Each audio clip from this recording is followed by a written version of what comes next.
बिस्मिल्लाहिर्रहमानिर्रहीम। अस्सलाम वालेकुम तलबा, मैं अतीकुर रहमान वीडीसी टीचर आप तमाम का एमसीजेम वीडीसी ऑनलाइन वीडियो सेशन में खैर मकदम करता हूँ। बच्चों, आज के सेशन में हम ख़ास तौर पर बात करने वाले हैं माशी मनसूबबंदी के बारे में, जो हमारा बहुत ही हमारी ज़िंदगी से करीब तरीन एक ऐसा टॉपिक है जिसके बारे में आज के सेशन में हम नवी जमात में रियाजी हिस्सा एक में बात करने जा रहे हैं, जिसे हम इंग्लिश में फाइनेंशियल प्लानिंग कहते हैं। तो बच्चों, वीडीसी ऑनलाइन वीडियो सेशन में आप तमाम का खैर मकदम है। और आज का ये टॉपिक जो है बच्चों बहुत आम फहम टॉपिक है, और इस टॉपिक में हमें जो मालूमात मिलेंगी वो अमली ज़िंदगी में हम इसका इस्तेमाल कर पाएंगे। चाहे आप मुस्तक़बिल में किसी भी फील्ड में अगर काम करें, लेकिन वहाँ भी आपको ये तमाम मालूमात का इस्तेफ़ादा ज़रूर से होगा। तो जैसे कि आप देख रहे हैं, आज के जो हमारे टॉपिक्स है जिसके बारे में हम इस सेशन में बात करने वाले हैं, उसमें है माशी मनसूबबंदी की अहमियत, मुतवक्का अखराजात, गैर मुतवक्का अखराजात और बचत। इसके अलावा हम यहाँ पर जो है तो सरमायाकारी के बारे में बात करेंगे, और आखिर में हम जो है तो यहाँ पर बात करेंगे मशक़ी सेट 6.1 के बारे में। ठीक है बच्चों, तो इस तरह से आज के सेशन में हम ये मालूमात यहाँ पर हासिल करने वाले हैं। ठीक है, तो चलिए यहाँ पर हम जो है तो सबसे पहले जो हमारा जो यहाँ पर हम बात करने जा रहे हैं वो है बचत के बारे में, कि बचत हमारे लिए किस तरह ज़रूरी है और सरमायाकारी हम किसे कहते हैं। तो हम देखते हैं बच्चों, जैसे कि हमारी रोज़मर्रा ज़िंदगी के मुख्तलिफ़ कामों को पूरा करने के लिए हमें पैसों की ज़रूरत होती है। इसलिए हाल की मौजूदा बुनियादी ज़रूरियात को पूरा करके दीगर ज़रूरियात को मुकम्मल करने के लिए हर कोई पैसा जमा करने की कोशिश करता है, और इसी को हम बचत कहते हैं। ये बचत महफूज रहे, इसमें इजाफ़ा करने के लिए हम बतौर अमानत बैंक में रखते हैं या ज़मीन घर जैसे जायदाद ख़रीदते हैं, और इसी को हम सरमायाकारी कहते हैं।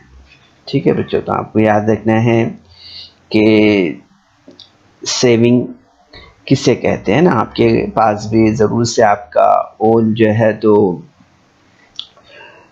घर में शायद कोई ऐसा बॉक्स होगा, एक डब्बा होगा जिसमें आप पैसा जमा करते होंगे ना। जो भी आपको, अगर आपके घर में आने वाले मेहमान हैं या आपके घर वाले अगर आपको कोई रोज़ाना आपके खर्च के लिए, आपको खाने पीने के लिए कुछ चीज़ें, कुछ पैसे देते हैं, तो उसमें से कुछ पैसा आप ज़रूर से जमा करते होंगे ना एक डब्बे में। तो अपनी बचत को महफूज और इसमें मुसलसल इजाफे के लिए जो है तो आप भी ज़रूर से ज़रूर कुछ ना कुछ कोशिश करते हैं ना आप अपनी जगह पर। तो हमें यहाँ पर याद रखना है बच्चों कि हर सरमायाकारी का अपनी बचत की रकम को तदब्बुर के साथ सरमायाकारी में लगाता है। हर सरमायाकार जो है तो अपनी बचत की रकम को तदब्बुर के साथ सरमायाकारी में लगाता है। इसी को मालियाती मनसूबबंदी कहते हैं। ठीक है, सरमायाकारी में इजाफ़ा और हिफाजत मालियाती मनसूबबंदी के अहम मकासद होते हैं। तो यहाँ पर हम सबसे पहले बात करते हैं माशी मनसूबबंदी की अहमियत के बारे में। तो इसमें हम देखते हैं कि हर सरमायाकार ज़रूरत के मुताबिक ही खर्च करता है और बकाया रकम बचत करता है। इसी तरह बचत की गई रकम को तदब्बुर के साथ सरमायाकारी में लगाता है। तो इसी को माशी मनसूबबंदी, इकोनॉमिक प्लानिंग कहते हैं। सरमाया में इजाफ़ा और हिफाजत माशी मनसूबबंदी के अहम मकासद है। तो बच्चों, हम यहाँ पर देखते हैं मुतवक्का अखराजात और गैर मुतवक्का अखराजात के बारे में। तो यहाँ पर हम देखते हैं कि आप देखेंगे कि कुछ ऐसे अखराजात हैं जो हर किसी के घर में होते ही है ना, जैसे बच्चों की तालीम और इनके अखराजात हैं। पेशे के लिए सरमायाकारी है, कोई कारोबार शुरू करना है उसके लिए जो लगने वाला पैसा है वो है। दो चार पहिए वाली सवारी की खरीदारी जो है, आज हम देखते हैं कि अक्सर लोग जो है तो अपने वक्त की बचत के लिए जो है तो गाड़ियों का इस्तेमाल करते हैं। फिर इसके अलावा घर हर एक इंसान चाहता है कि अच्छा बनाए, या किसी के पास घर नहीं होता है वो घर ख़रीदना चाहता है, तो घर की तामीर या घर ख़रीदना जैसे हैं। और फिर कुछ ऐसे लोग होते हैं जो रिटायर होते हैं, बुढ़ापे में जो है तो उनको पैसे की ज़रूरत होती है। तो इस तरह से जो हमेशा के जो है तो अखराजात, रेगुलर अखराजात हैं, जो कि प्रिडिक्टेबल एक्सपेंसेस के नाम से जाने जाते हैं, वो इस तरह के अखराजात हैं। कुछ अखराजात ऐसे हैं जो गैर मुतवक्का होते हैं ना, जिसके बारे में कुछ कहा नहीं जा सकता है लेकिन अचानक आ जाते हैं, जैसे कुदरती आफात है। इसके अलावा हम देखते हैं ख़ानदान में किसी फ़र्द की बीमारी है, या हादसे की वजह से नुकसान होता है, या अचानक किसी की मौत वाक़ई हो जाती है। तो ये ऐसे अखराजात हैं जो गैर मुतवक्का अखराजात में शामिल है ना। आप अपनी अमली ज़िंदगी में इस तरह के गैर मुतवक्का अखराजात का अक्सर से जो है तो मुशाहिदा करते हैं अपने आसपास में। अब हम यहाँ पर बात करेंगे बचत के बारे में, ठीक है। तो यहाँ पर हम देखेंगे सबसे पहले कि बचत का महफूज रहना और इसमें इजाफा होना फ़ायदेमंद होता है।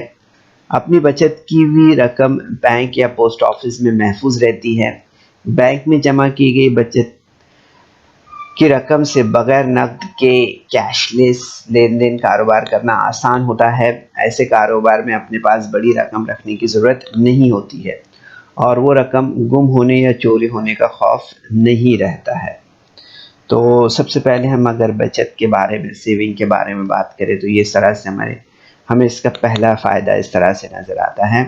फिर हम देखते हैं कि हमारी की गई बचत नकद सूरत में हो और इसे सरमायाकारी ना करते हुए वैसे ही रखी रहने दे, तो इसकी कीमत ज़माने के साथ कम होते रहती है। यानी चीज़ ख़रीदने की इस रकम की ताकत, यानी माल की कद्र जो है तो परचेसिंग जो पावर है वो कम होते जाती है।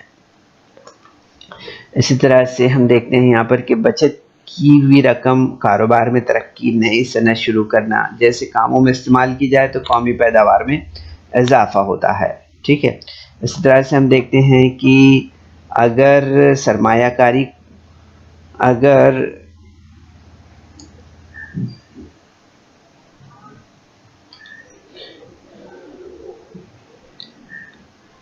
जैसे हम यहाँ पर देख रहे हैं कि बचत की हुई रकम कारोबार में तरक्की, नई सनत शुरू करना जैसे कामों में इस्तेमाल की जाए तो कौमी पैदावार में इजाफा होता है। इसी तरह से हम देखते हैं कि अगर आमदनी के कुछ हिस्से समाजी कामों के लिए खर्च किए जाए तो इसका दूररस फ़ायदा हर एक को मिलता है, ठीक है। तो हम देखते हैं कि जैसे अगर स्कूल खोल दिए जाते हैं या इस तरह से आपने देखी कि फलाह बहबूद के अगर कुछ काम किए जाते हैं तो वहाँ उन चीज़ों का फ़ायदा सबको होता है। तो ज़रूरी अखराजात के अलावा फजूल खर्ची कम करके तालीम, तिब्बी ज़रूरियात के लिए बचत करना फ़ायदेमंद होता है हर किसी के लिए, ठीक है। ज़रूरी अखराजात के अलावा फजूल खर्ची और शौक़ पानी पर खर्च कम करके तालीम, तिब्बी इलाज वगैरह के लिए बचत करना हर किसी के लिए फ़ायदेमंद होता है। तो इस तरह से हम बचत के फ़ायदे यहाँ पर देख रहे थे बच्चों। अब बात करेंगे हम सरमायाकारी के बारे में। तो सरमायाकारी की कई किस्म हैं। सरमायाकार बैंक, पोस्ट ऑफिस जैसे मालियाती लेन देन करने वाले इदारों में सरमायाकारी करना पसंद करते हैं क्योंकि वहाँ रकम ज़्यादा महफूज रहती है। शेयर, म्यूचुअल फंड वगैरह में सरमायाकारी करना थोड़ा ख़तरनाक होता है क्योंकि जिन सनतों में ये रकम सरमायाकारी की जाती है, इस सनत में नुकसान होने से सरमायाकारी की रकम कम हो जाती है। इसके बरक्स फ़ायदा हुआ तो रकम महफूज रहती है और मुनाफा मिल सकता है। तो सरमायाकार को सरमायाकारी करते वक्त दो अहम बातों का ख्याल करना चाहिए। पहली बात ख़तरा और दूसरी बात फ़ायदा। ज़्यादा ख़तरा मोल लेकर सरमायाकार ज़्यादा फ़ायदा हासिल कर सकता है, लेकिन ज़्यादा ख़तरा मोल लेने से नुकसान भी हो सकता है, ये बात ध्यान रखना ज़रूरी है हमारे लिए। तो इस तरह से इन्वेस्टमेंट्स के ताल्लुक से ये बुनियादी मालूमात थी बच्चों, और इसी पर मबनी हम यहाँ पर कुछ सवालात जो है 6.1 इस एक्सरसाइज से यहाँ पर हल करेंगे। ठीक है, तो यहाँ पर हम इसी का एक हिस्सा देखते हैं सवाल नंबर 1 की सूरत में, यानी अलका हर माह भेजी हुई रकम का 90% खर्च करती है और हर माह 120 रुपये की बचत भी करती है, उससे हर माह भेजी जाने वाली रकम मालूम कीजिए। ठीक है, तो यहाँ हमने फ़र्ज़ किया कि अलका को हर माह x रुपए हासिल होते हैं, वह हासिल होने वाली इस रकम का 90% हिस्सा जो है तो खर्च कर देती है। ठीक है, यहाँ पर बताया है, रकम नहीं बताई गई है कितनी रकम जो है तो उसके पास आती है, बस इतना पता है कि 90% वो खर्च करती है और 120 रुपये की बचत करती है। तो हमें ये बताना है कि वो कितनी रकम की बचत उसे हर माह जो है तो कितनी रकम मिलती है। ठीक है, तो हमने फ़र्ज़ किया सबसे पहले कि अलका को हर माह x रुपये हासिल होते हैं, वो हासिल होने वाली इस रकम का 90% हिस्सा खर्च कर देती है। तो इसलिए यहाँ पर हम देखेंगे कि अलका का खर्च बराबर क्या हो जाएगा, 9x बटे 10 बराबर, यहाँ पर हमें किस तरह से मिला है 9x, यानी कि 90/100 इंटू x, यानी हमने देखा 90%, यानी कि 100 में से 90, यानी 9x/10। तो आप देखेंगे यहाँ पर कि बचत हमें निकालना है ना, तो यहाँ पर हमने देखा कि खर्च में से अगर हमने आमदनी में से खर्च को तफरीक किया तो हमें यहाँ पर बचत मिलेगी। ठीक है, तो हमने यहाँ पर देखा कि 9/x नफ़ी कुल उसके पास जो पैसे बच रहे हैं वो कितने हैं, बचत उसकी वो है 120 रुपये, है ना। तो बचत हमने लिया 120 और x हमने आमदनी फ़र्ज़ किया, तो x नफ़ी यहाँ पर अलका का खर्च हमें कितना मिला, 9x बटे 10, तो ये हमने लिया यहाँ पर। अब इसके बाद हम यहाँ पर लेते हैं इसे, तो आप देखेंगे यहाँ पर नेक्स्ट स्टेप हमें किस तरह से मिलेगा, 120 बराबर 10x नफ़ी 9x। ठीक है, तो आप देखेंगे यहाँ पर कि इस तरह से तरफ़ैन को अगर हम यहाँ पर जो है तो अगर 10 से ज़रब करते हैं तो हमें इस तरह से यहाँ पर जो है तो स्टेप मिलता है। ठीक है, तो देखेंगे आपकी 120 ज़रब 10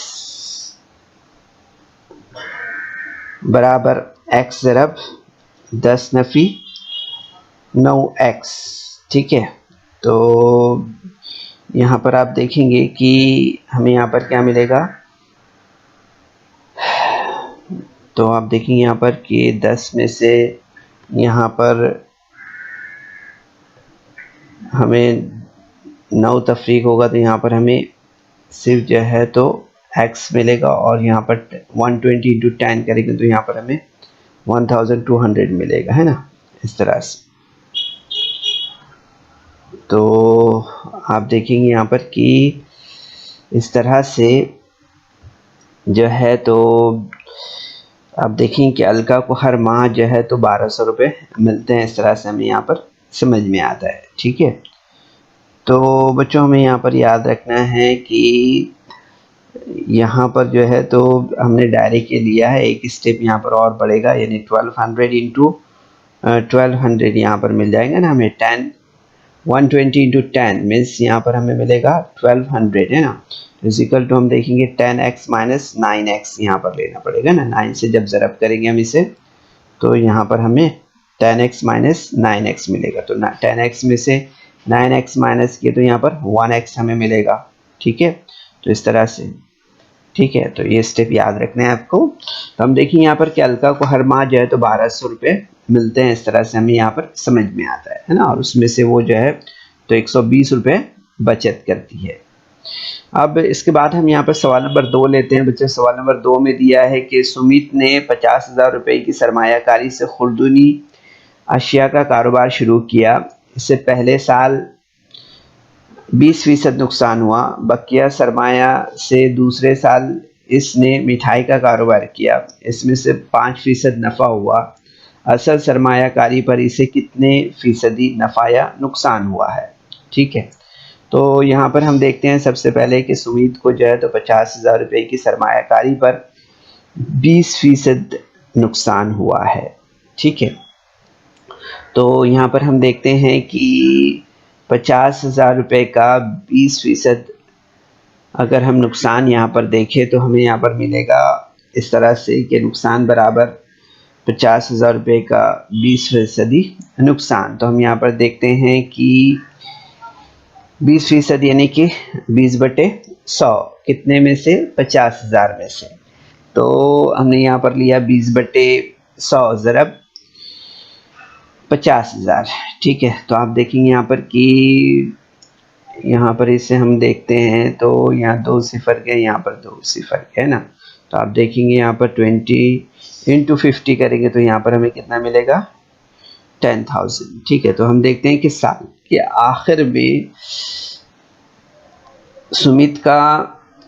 आखिर में सुमित का बचा हुआ सरमाया कितना होगा।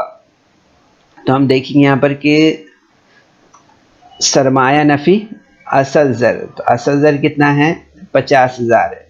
ठीक है, और नुकसान कितना हुआ उसको 10,000।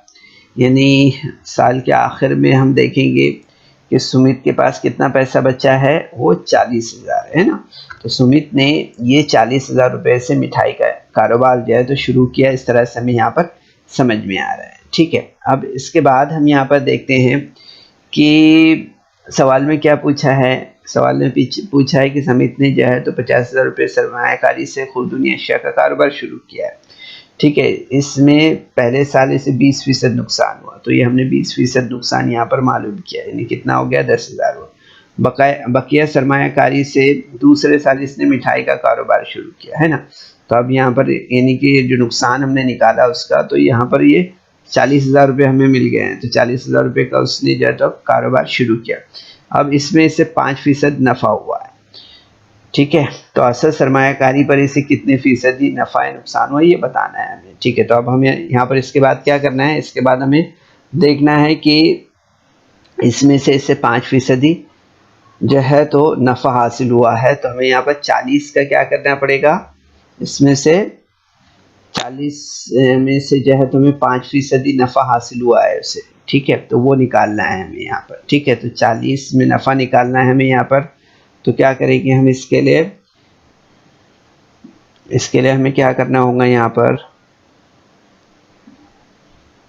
हमें यहाँ पर 40,000 रुपये का 5% नफ़ा जो है तो वो निकालना होगा। ठीक है, तो हमने इसके लिए सेम ये फीसद यानी 100 में से ना, तो हमें यहाँ पर 5% यानी 5/100 ज़रब 40,000। तो ये 2 सिफर गए यहाँ पर, ये 2 सिफर गए। 5 × 4 मीन्स 20। तो आप देखिए यहाँ पर 2,000 रुपये मिलेगा हमें यहाँ पर। ठीक है, तो अब यहाँ पर समझ में आता है हमें कि अब सुमित के पास कुल सरमाया कितना हो गया। तो पहला हमने देखा कितना है, उसने मिठाई के कारोबार में कितना पैसा लगाया था 40,000 रुपये। तो ये 40,000 रुपये हो गया। अभी यहाँ पर जो मुनाफा उसको मिला है वो मुनाफा भी उसने उसमें लगाया है ना। तो हो गया उसके कितने यहाँ पर 40 और 2 42,000 रुपये। ठीक है, इस तरह से। तो आप देखेंगे यहाँ पर कि नया सरमाया जो उसने लगाया है इसके असल सरमाए से कम है ना। तो इस तरह से हम देखेंगे कि सुमित को जो है तो यहाँ पर नुकसान हुआ है। ठीक है, ये बात हमें यहाँ पर मालूम है कि नया सरमाया इसके असल सरमाए से कम है, ऐसी बात है। तो अब यहाँ पर हम देखते हैं मौजूदा सरमाया नफ़ी असल सरमाया। तो आप देखेंगे असल सरमाया कितना लगाया था उसने 50,000, नफ़ी मौजूदा सरमाया कितना है 42,000 है। तो 42 में से 50 तफरीक करें तो हमें यहाँ पर 8 मिलेगा, यानी 8,000 रुपये। ठीक है, अब हमें यहाँ पर फीसद निकालना है। अब हमें मालूम पड़ गया कि 8,000 रुपये तो उसको नुकसान हुआ है जो उसने सरमाया शुरू में लगाया था उसमें। ठीक है, तो अब 8,000 का हमें यहाँ पर क्या करना होगा, 8,000 का हमें यहाँ पर फीसद निकालना है। तो फीसद निकालने के लिए हमें यहाँ पर क्या करना होगा, फीसदी नुकसान निकालने के लिए तो नुकसान बटे असल सरमाया ज़रब 100। ठीक है, तो यहाँ पर हम देखते हैं कि क्या मिलेगा हमें यहाँ पर, ये 2 सिफर चले गए, ये 2 सिफर गए। ठीक है, इस तरह से आप देखेंगे यहाँ पर कि ये 2 सिफर गए, ये 2 सिफर गए, है ना। इस तरह से आप देखेंगे यहाँ पर कि यहाँ पर हमें मिलेगा 5 का 5 और 5 छंग 30, है ना, 3 बचेगा यहाँ पर, तो 5 छंग 30 हो जाएगा, यानी हमें यहाँ पर कितना मिलेगा, 16। ठीक है, तो इस तरह से आप देखेंगे बच्चों यहाँ पर कि सुमित को कारोबार में जो है तो 16% नुकसान हुआ है। इस तरह से हमें यहाँ पर समझ में आता है। ठीक है, तो काफ़ी आसान है बच्चों, थोड़ा सा अगर हमने यहाँ पर ध्यान दिया तो थोड़ा सा हमें यहाँ पर ध्यान देने की ज़रूरत है।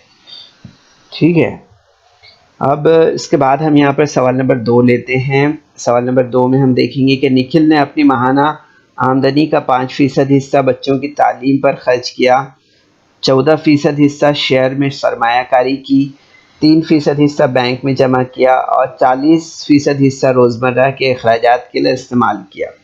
सरमायाकारी और खर्च के बाद इसके पास 19,000 रुपये बचे, इसकी माहाना आमदनी मालूम कीजिए। ठीक है, तो यहाँ पर हम देखेंगे सबसे पहले बच्चों की आमदनी पर, बच्चों की तालीम पर उसका खर्च जो है, तो वो अगर हम देखते हैं यहाँ पर तो हमें मिलेगा 5%। ठीक है, इसी तरह से सबसे पहले तो हमें यहाँ पर फ़र्ज़ करना होगा कि उसकी कुल आमदनी, उसकी जो माहाना आमदनी वो क्या है। तो हमने फ़र्ज़ किया कि उसकी जो माहाना आमदनी है वो x है। ठीक है, हमें क्या करना है, इसकी माहाना आमदनी मालूम करना है ना। तो हमने सबसे पहले फ़र्ज़ किया कि उसकी माहाना आमदनी क्या है, x है, ये हमने यहाँ पर फ़र्ज़ किया सबसे पहले। ठीक है, अब उसके बाद हमें उसके अखराजात पर ध्यान देना है, कौन कौन से अखराजात हैं उसके। तो यहाँ पर हम देखते हैं बच्चों की तालीम पर ख़र्च जो है तो 5% है। इसी तरह से शेयर में जो सरमायाकारी उसने की है वो कितनी है, 14% है। ठीक है, उसके बाद में बैंक में जमा की गई रकम जो है वो कितनी है, तो वो 3% है। इसी तरह से रोज़मर्रा के अखराजात अगर उसके देखें हम तो वो हमें मालूम होगा कि 40% है ना। तो इस तरह से हमने देखा यहाँ पर कि ये उसके अखराजात हैं जो यहाँ पर हमें सामने दिखाई दे रहे हैं ना। अब हम यहाँ पर जो है तो कुल माहाना अखराजात अगर उसके निकालें तो फ़ीसद में दिए हुए हैं ना, तो हम यहाँ पर उसके अखराजात निकाल लेते हैं। तो आप देखेंगे यहाँ पर कि 40% जो है तो ये 40 प्लस यहाँ पर आप देखेंगे 343 हो जाएगा, है ना। 43 और 5 48 और 12 है तो 62% होता है। कितना होता है, 62% उसका जो है तो खर्च यहाँ पर है। ठीक है, अब यहाँ पर अगर हम देखें तो हमें मालूम होगा यहाँ पर कि कुल माहाना अखराजात अगर उसके देखते हैं हम तो हमें यहाँ पर मालूम पड़ेगा 62x/100। हमने x फ़र्ज़ किया था। ठीक है, कुल अखराजात तो हमने यहाँ पर ले लिया 62x/100। ठीक है, तो आप देखेंगे यहाँ पर कि अखराजात जो है तो बचत हमें निकालनी है उसकी। ठीक है, तो यहाँ पर हम देखेंगे कि माहाना उसकी आमदनी और नफ़ी उसके अखराजात। तो बचत अगर हम देख रहे हैं यहाँ पर तो बचत कितनी है उसकी, बचे हुए पैसे कितने हैं उसके पास 19,000 रुपये बचे हुए हैं। तो हमने यहाँ पर लिया 19,000 बराबर x नफ़ी 62x/100 इस तरह से। तो आप देखेंगे यहाँ पर कि यहाँ पर 19,000 into 100 is equal to 100x minus 20x 62x sorry. ठीक है, तो इस तरह से हम देखते हैं कि तरफैन को 100 से ज़रब करने पर इस तरह से स्टेप हमें मिलेगा यहाँ पर। ठीक है, 19,000 into 100 is equal to 100x minus 62x। ठीक है, तो आप देखेंगे यहाँ पर कि नेक्स्ट स्टेप में हमें यहाँ पर 19,000 इंटू 100 करना पड़ेगा। तो आप देखेंगे यहाँ पर कि यहाँ पर माइनस करेंगे हम 600 में से 62, तो यहाँ पर हमें कितना मिलेगा 38x मिलेगा। ठीक है, अब हम नेक्स्ट स्टेप में क्या करेंगे इससे, अब नेक्स्ट स्टेप में हमने यहाँ पर लिया 19,000 इंटू 100 अपॉन 38। तो आप देखें यहाँ जब इसे सॉल्व करेंगे हम तो हमें यहाँ पर मिलेगा 50,000। ठीक है, तो आप देखेंगे यहाँ पर कि निखिल की माहाना आमदनी जो होगी वो होगी 50,000 रुपये। ठीक है, इस तरह से। तो ये बच्चों सवाल नंबर 3 था जो हमने यहाँ पर मुकम्मल किया है। इसके बाद सवाल नंबर 4 पर हम आते हैं। सवाल नंबर 4 में आप देखेंगे यहाँ पर दिया हुआ है कि मोहतरम खान साहब ने अपनी आमदनी में से 40,000 रुपये 8% मुरक्कब सूद के हिसाब से 2 साल के लिए बैंक में जमा किए। श्री फर्नांडिस ने 1,20,000 रुपये म्यूचुअल फंड में 2 साल के लिए सरमायाकारी की। 2 साल बाद श्री फर्नांडिस को 1,92,000 रुपये हासिल हुए। तो मोहतरम खान साहब और श्री फर्नांडिस इनमें से किसकी सरमायाकारी ज़्यादा फ़ायदेमंद हुई। तो यहाँ पर हम सबसे पहले लेते हैं कि मोहतरम खान साहब ने 2 साल के लिए 40,000 रुपये 8% मुरक्कब सूद के हिसाब से बैंक में जमा किए हैं। ठीक है, तो यहाँ पर हम देख लेते हैं पहले कि आपको मालूम है कि असल ज़र यानी पी हम बोलते हैं कुल ज़र के लिए हम क्या इस्तेमाल करते हैं, ए है ना, और मुद्दत के लिए एन इस्तेमाल करते हैं और शरह सूद के लिए आर इस्तेमाल करते हैं ना, याद होगा आपको।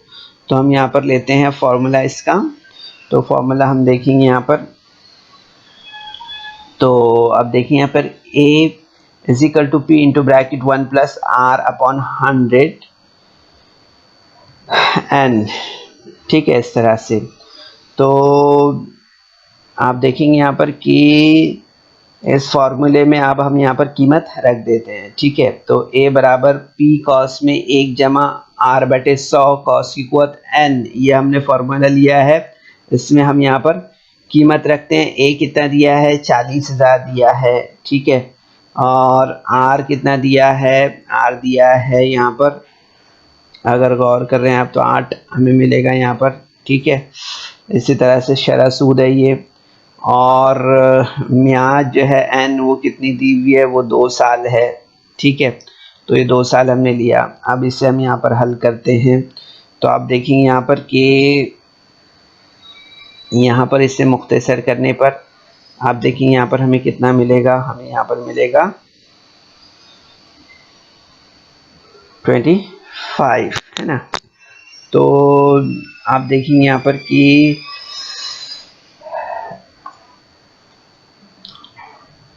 यहाँ पर जो है तो नेक्स्ट स्टेप जो हमें मिलेगा वो इस तरह से मिलेगा, 40 कॉस में 1 जमा 2 बटे 25 कॉस की कुवत 2। तो आप देखेंगे यहाँ पर कि नेक्स्ट स्टेप जो हमें मिलेगा वो किस तरह से मिलेगा, 40 ज़रा 25 जमा 2 बटे 25 कॉस की कुवत 2, यानी नेक्स्ट स्टेप जो हमारा बनेगा वो इस तरह से बनेगा, 4,000 ज़रब 27 बटे 25 ज़रब 27 बटे 25। तो जब हम इसे मुकम्मल तौर पर हल करते हैं तो आप देखेंगे यहाँ पर जवाब हमें जो मिलेगा वो मिलेगा 46,656 रुपये। ठीक है, इस तरह से।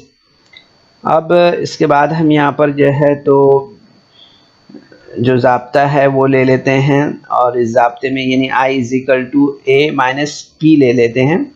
तो आप देखेंगे यहाँ पर ए कितना है, वो है 46,656 और पी कितना है असल ज़र, वो जो है तो 40,000 है ना। तो हमने यहाँ पर इससे तफरीक किया, इसमें से 46,656 माइनस 40,000 तो इज इक्वल टू हमें कितना मिलेगा 6,656 रुपीज़।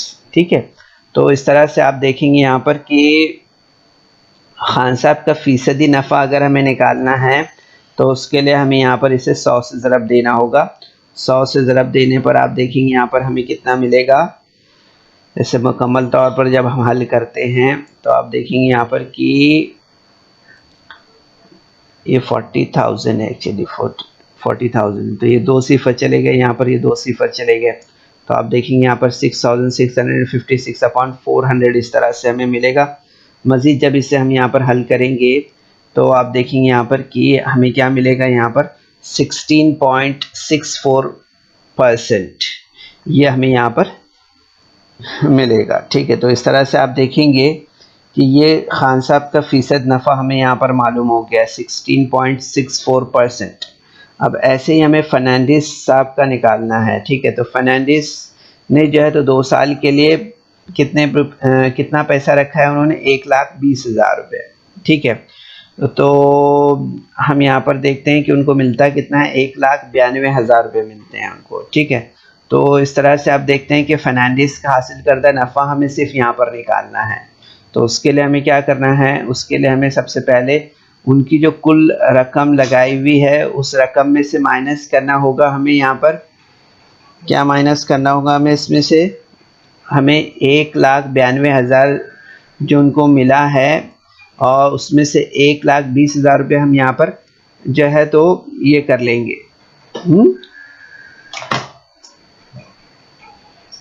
तफरीक कर लेंगे। तो यहाँ पर हमें 72,000 रुपये जो है तो उनको नफ़ा हासिल हुआ, इस तरह से हमें यहाँ पर मालूम होगा। तो इस तरह से आप देखते हैं यहाँ पर कि फर्नांडिस का फ़ीसद नफ़ा हम यहाँ पर निकालते हैं तो आप देखेंगे यहाँ पर कि 72,000 बटे 1,20,000 ज़रब 100 इस तरह से हमें करना होगा। ठीक है, तो आप देखेंगे जब इसे हम यहाँ पर मुख्तसर करते हैं तो आप देखेंगे यहाँ पर कि मुख्तसर करने पर आप देखेंगे कि यहाँ पर हमें कितना मिलेगा, हमें यहाँ पर मिलेगा 60%, है ना, इस तरह से। तो फर्नांडिस साहब की सरमायाकारी में उन्हें ज़्यादा फ़ायदा हासिल हुआ, इस तरह से अभी यहाँ पर समझ में आ रहा है ना। हमने देखा यहाँ पर कि खान साहब को जो है तो 16.64% नफ़ा हासिल हुआ, जबकि फर्नांडिस साहब को जो है तो 60% फ़ायदा हासिल हुआ है। ठीक है, अब इसके बाद हम यहाँ पर इस एक्सरसाइज का आखिरी सवाल देखते हैं। बच्चों, इस सवाल में दिया है कि समीरा ने अपनी आमदनी का 3% आमदनी समाजी काम के लिए दिया और अगर इसके पास 1,750 रुपये बाकी बचे तो इसकी माहाना आमदनी क्या है वो हमें यहाँ पर बताना है। ठीक है, तो यहाँ पर हमने सबसे पहले फ़र्ज़ किया है कि समीरा की माहाना आमदनी X रुपये है, इसने अपनी आमदनी का 90% हिस्सा खर्च किया और 3% हिस्सा समाजी काम में खर्च किया है। ठीक है, तो हम यहाँ पर देखते हैं समीरा का कुल खर्च। तो आप देखेंगे यहाँ पर कि समीरा का खर्च अगर देख रहे हैं हम यहाँ पर तो 90% खर्च किया है और 3% जो है तो समाजी कामों में खर्च किया है, यानी उसने कितना फ़ीसद आमदनी खर्च किया है, 93%, है ना, जिस तरह से हम यहाँ पर देख रहे हैं। तो हम देखेंगे यहाँ पर कि 93x अपॉन 100 रुपीज़ जो है तो उसने खर्च किया है। ठीक है, तो अब देखते हैं यहाँ पर कि बचत बराबर आमदनी नफ़ी कुल खर्च अगर हम यहाँ पर निकालते हैं तो हमें क्या मिलेगा, यहाँ पर हमें मिलेगा यहाँ पर 700। ये यहाँ पर अगर हम देखें यहाँ पर तो बचत उसकी कुल कितनी है, वो बचत है उसकी 1,750 रुपये, है ना। ठीक है, तो बराबर हम यहाँ पर करेंगे 1,750 बराबर x नफ़ी 93x अपॉन 100 अगर करते हैं हम यहाँ पर तो हमें यहाँ पर नेक्स्ट स्टेप क्या मिलेगा, नेक्स्ट स्टेप मिलेगा हमें यहाँ पर कि 1750 into 100 is equal to 100x minus 93x। ठीक है, अब हम यहाँ पर तरफें को जो है तो 100 से ज़रब हमने किया यहाँ पर, तो हमें इस तरह से स्टेप यहाँ पर मिला है। ठीक है, तो आप देखेंगे यहाँ पर कि यहाँ पर जो है तो मज़ीद इसे हल करने पर हमें यहाँ पर क्या मिलेगा, हमें मिलेगा यहाँ पर 7x is equal to 1750 into 100। ठीक है, इस तरह से। तो आप देखेंगे यहाँ पर कि ये 100 में से 100x में से 93x हमने माइनस किया, तो हमें यहाँ पर कितना मिला, 7x। ठीक है, इसी तरह से हमने यहाँ पर ये ऐसे ही लिया है। ठीक है, तो आप देखेंगे नेक्स्ट स्टेप में कि हमें जो है तो यहाँ पर स्टेप किस तरह से बनेगा ये, तो आप देखेंगे यहाँ पर कि x इज इक्वल टू, यहाँ पर जो है तो आप देखेंगे 1750 इंटू 100/7 हमें देना होगा। ठीक है, तो आप देखेंगे इससे कि जब हम ऐसे हल करते हैं तो आप देखेंगे कि हमें यहाँ पर मिलेगा कितना, यहाँ पर मिलेगा हमें 250। ठीक है, 250 इंटू 100 इज इक्वल टू 25,000 इस तरह से। तो आप देखेंगे यहाँ पर कि समीरा की जो माहाना आमदनी है वो 25,000 रुपये इस तरह से हमें यहाँ पर समझ में आता है। ठीक है, तो बच्चों इस वीडियो को लाइक करें, सब्सक्राइब करें और इस तरह के मज़ीद वीडियो मिलेंगे आपको। तो इसके लिए आपको नीचे जो बेल आइकॉन है उसको दबाना है। तो इस तरह से बच्चों आपने देखा यहाँ पर कि हमने आज के इस सेशन में जो एक्सरसाइज प्रैक्टिस सेट 6.1 है इसे यहाँ पर मुकम्मल किया है। इसके अलावा हमने सरमायाकारी, बचत और माशी मनसूबबंदी की अहमियत को यहाँ पर आज के सेशन में समझा है। तो बच्चों आसान सवालात है, आपको अपने तौर पर इसे खुद हल करना है। ठीक है, कोशिश कीजिए। अस्सलाम वालेकुम। So students, there is some important questions in a description box, so you're supposed to solve that questions, and there is also a feedback form in the description box, so kindly fill that form. तो बच्चों आपको session के बाद में description box में जाना है और वहाँ चंद अहम सवालात दिए गए हैं, उन्हें हल करना है। और उसके बाद आपके तासुरात का जायज़ा लेने के लिए एक गूगल फॉर्म डिस्क्रिप्शन बॉक्स में है, उसे आपको पुर करना है।